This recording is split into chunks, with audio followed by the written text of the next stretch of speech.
Hey there, welcome back to True North Reviews. My name is Ryan, and today we are reviewing the new Lumineers album, 3. As the title of the record would suggest, this is the third studio album from the American indie folk band. Their past albums have always been strong for their first few songs, in my opinion, and then they just kind of like taper off and just lose my interest as they go on. That's especially with the case of their debut album from 2012. I think everyone knows the song Ho Hey at this point. 2016 was a different story, though, I would say. They strung together a very cohesive album with Cleopatra. Their best work, I would add. What are the Lumineers known for? Well, they got that folk instrumentation to them. They have that folk sound that is influenced by Bob Dylan, with some Americana artists as well. And what would be a true Lumineers album without a bunch of song titles referencing powerful females in history, Cleopatra, Donna, Gloria, Ophelia? Diving into the album 3 by the Lumineers, we have a couple songs I want to first off mention.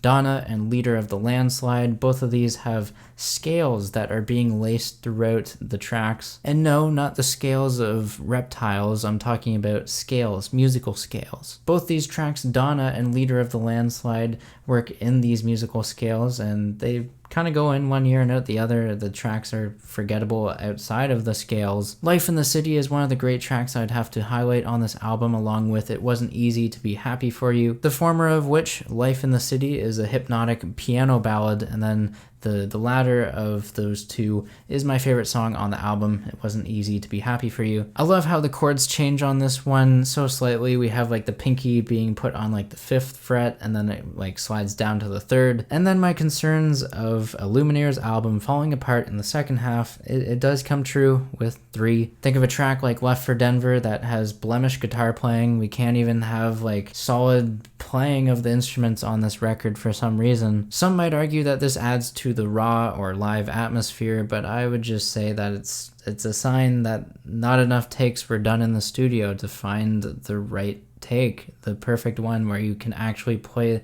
the chords without faltering. We get another cut on here, My Cell, which is a ripoff of Confessions by City and Color. It's just in a slightly different key. It's not even good plagiarism because the vocals are shaky and the piano that is added to the mix is so underwhelming. Thankfully, the album does actually pick things back up with a solid ending, a solid enough ending. Jimmy Sparks is a dynamic track that changes texture as the song progresses. It starts off as a guitar-driven tune, and then it morphs into something piano-led, and then the drums come in, and then the strings finish off the track. Then from Jimmy Sparks, we get the penultimate track, April, which is a piano-led intro that kind of bleeds into Salt and the Sea. Interesting chord progressions on this one, but yeah, overall with this album, I'm feeling pretty indifferent to it. Like, there are some good songs, lots of bad ones too, in my opinion. I'm feeling a 5 out of 10 on this one. I'd recommend, if you are a big Lumineers fan, I just haven't been the biggest one in the past. And if you're new to the Lumineers, I'd recommend listening to their earlier discography.